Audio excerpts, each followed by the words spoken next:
Meu nome é Socorro Santos, cirurgiã dentista, titular da SBDE, Sociedade Brasileira dos Dentistas e Escritores, e estou aqui hoje com muita gratidão ao universo pelo convite recebido de apresentar o atual presidente da SBDE, Dr. Rubens Azevedo, que vai falar do seu livro Viver Melhor é Possível? Então, doutor Rubens, eu gostaria de lhe fazer uma pergunta. Eu já li o seu livro, achei muito interessante, me ajudou bastante, né? Criei até um novo estilo de vida também. E gostaria de lhe fazer uma pergunta, né? Porque o tema desse livro me chamou muita atenção. Ótimo. E foi esse tema que me fez eu adquiri-lo, né? E eu quero saber do senhor, o que foi que lhe motivou ao tema deste livro? A sua inspiração, o que foi que deu vontade de compartilhar com o universo? Muito obrigado pelas suas palavras. Estou muito satisfeito de você estar aqui conosco, né? Vamos realmente mostrar, né, toda a obra, sintetizada, evidentemente, mas a motivação maior foi porque esse é o 21º livro que eu escrevo e é uma sequência, né? Toda uma sequência. O livro anterior, que se coaduna com esse, Use o Poder da Sua Inteligência e Viva Melhor. Então eu resolvi ampliar isso, que eu falava praticamente só da parte mental, digamos assim, e agora ampliei mais em 4 pilares principais, que é reeducação mental, se não mudar a mente, esquece o resto, reeducação alimentar, alimentação que eu faço, reeducação física e reeducação espiritual, sem falar em religião. Então, há 40 anos, eu estou agora com 83, há 40 anos eu resolvi realmente mudar o padrão de vida e aí cheguei até aqui. Ok. No seu livro, o senhor fala que aos 40 anos decidiu, tomou decisão mesmo, né? Tomou consciência da necessidade de mudar para um estilo de vida focado na saúde. Como foi esse despertar? O que foi que lhe fez o senhor tomar esta consciência, essa decisão de criar esse estilo de vida, sem falar em doença, só em saúde? Porque eu sentia no meu organismo que eu estava perdendo energia.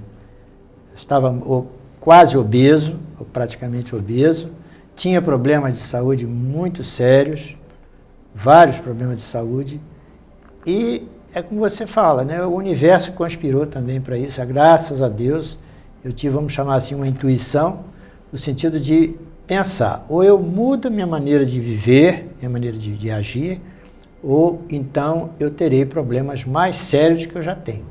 Sem preocupação em quantidade de vida, que nós não podemos ter essa preocupação, né? Quantidade nós não podemos controlar. Agora, a qualidade, sim. Eu posso controlar minha qualidade de vida e foi exatamente o que eu procurei fazer. Ok. Então, eu gostaria de fazer mais uma pergunta ao senhor. O que é que o senhor, né, o que é que o leitor teria como retorno em cada capítulo que fosse ler do seu livro? Eu espero que aproveitem bem, como você disse que aproveitou, porque assim, todos os livros que eu escrevi foram na base de perguntas e respostas. Por quê? Eu imaginava a pergunta que o leitor faria e respondia coerentemente a isso, é óbvio, né? Então, o que o leitor pode esperar é o exemplo de vida, né? Uma vez me perguntaram, mas você está falando sobre alimentação, nutrição? Eu digo, não, estou falando, tudo que está no livro é o que eu venho fazendo, a minha trajetória, no sentido de aproveitar cada vez mais a energia que eu vou acumulando a partir desses procedimentos todos, a mental, a alimentar, etc., né? Então, o que o leitor pode esperar é o conteúdo aplicável, são viáveis, né? E complementando o que você falou, você perguntou, a vantagem, vamos dizer assim, né? É da pessoa não ter mais que ficar preocupada com medicação, porque é óbvio, se você remove a causa, a medicação vai cuidar do efeito, jamais vai cuidar da causa.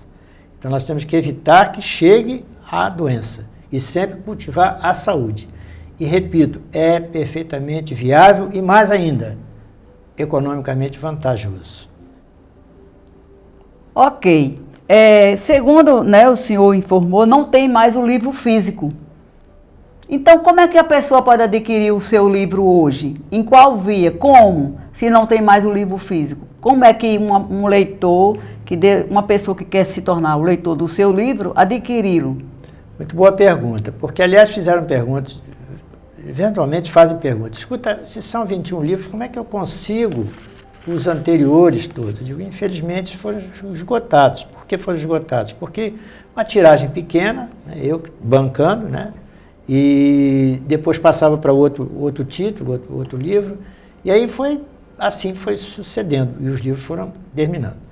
Então, este livro, assim como alguns outros anteriores, eu tive essa semana a ideia de procurar no Google, Dr. Google, né, o professor Google, e lá coloquei meu nome, né, e apareceu então uma lista de sebos, né, livros já usados, onde estão lá os livros anteriores. Em relação a este, é um fato interessante, você fez bem em perguntar, pelo seguinte: é o primeiro livro eletrônico que eu providencio, que eu produzo, né?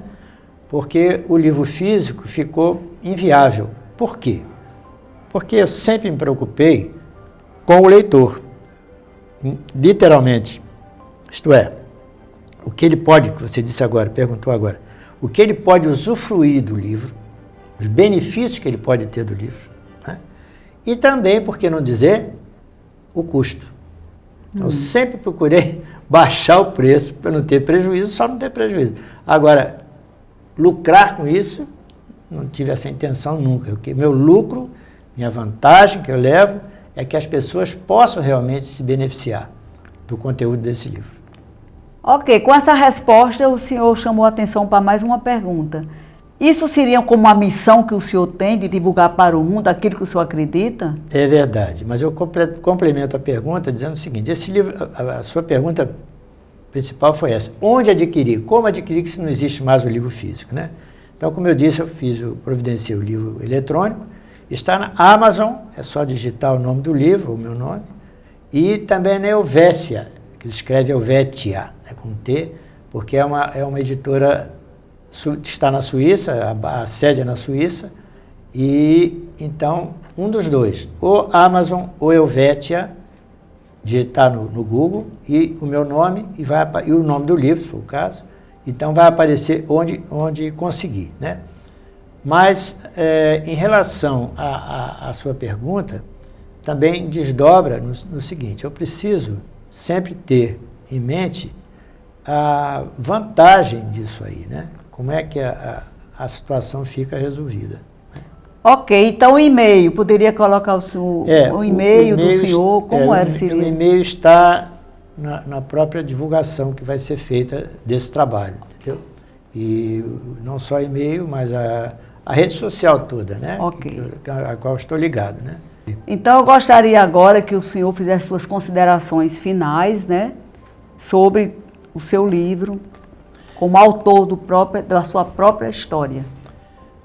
Eu agradeço a sua observação pelo seguinte: realmente eu fico muito gratificado, realmente é uma missão, como você perguntou, né, uma missão que eu tenho, eu assumi essa missão de fazer o bem, né, para as pessoas se beneficiarem disso. E como eu tenho a grande satisfação de perceber que isso está acontecendo, vem acontecendo na sequência natural dos livros, e posso dizer que esse fechou, não é? Esse fechou no sentido de completar, como eu tinha falado, né? Essa situação toda que eu venho preparando até aqui. Eu penso e pretendo, melhor dizendo, continuar um trabalho, digamos assim, mais específico de outras áreas que não foram abordadas agora nesse livro, né? Mas eu fico muito gratificado pelo fato de poder dar alguma coisa.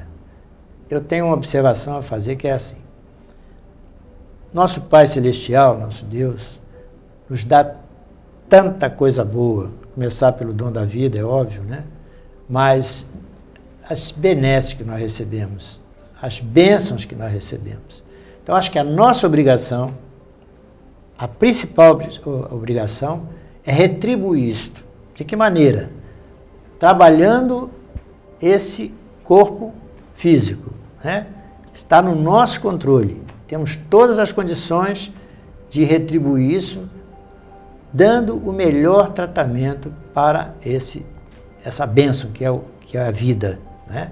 E está ao nosso alcance, se quisermos. Esse aqui é o ponto importante.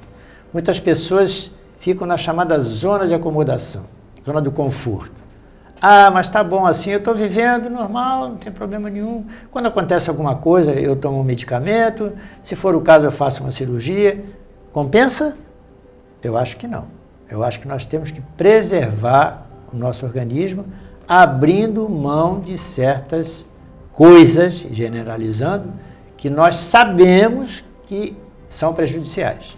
Elas são prejudiciais, mas as pessoas, mesmo assim, ironicamente, incrivelmente, preferem continuar daquela maneira, porque terão de abrir mão de hábitos. Mas não se muda nada de uma hora para outra e é preciso investir, desde que queira. Querer é poder, é uma frase pesada, forte e que é real. É preciso querer. Se eu quiser, eu mudo o padrão da minha vida. Eu poderia falar muitas mais coisas aqui. Muita gente fala, por exemplo, questão de genética. Ah, eu sou assim porque é genética, eu recebi. Não. É claro que a genética é forte, existe e influi bastante. Mas eu explico assim. A genética é aquilo que nós recebemos dos nossos antepassados em termos estruturais. Cor da pele, cor do cabelo, cor dos olhos, por aí vai. Isso é genético. E surgiu a epigenética. Epigenética é aquilo que você pode fazer com a genética, digamos assim, né? Que você pode alterar, isto é, a parte fisiológica. Essa que é a parte que interessa do livro. Você poder alterar certas situações. Dá um exemplo clássico que aconteceu com meu pai. Meu pai foi cardiopata e já desencarnou antes de mim, né? Pela idade, né? Claro. E hoje eu vejo que eu avancei um pouco mais. Em função de quê? Dos hábitos que eu resolvi mudar. Ele não teve essa chance. Então eu quero ajudar as pessoas a superar, suplantar essas dificuldades que nós temos em relação à saúde. E, portanto, evitando a doença. Essa é a minha intenção. Então, assim, né, a todos obrigado pela atenção e que lembrar sempre, né, que o conhecimento, né, para que a gente possa se evoluir, crescer, o conhecimento é o caminho. Agora, o que fazer com este conhecimento? Exatamente. Né? Então, a gente precisa o quê? Aprender com quem já teve a experiência, né? Porque uma coisa é a gente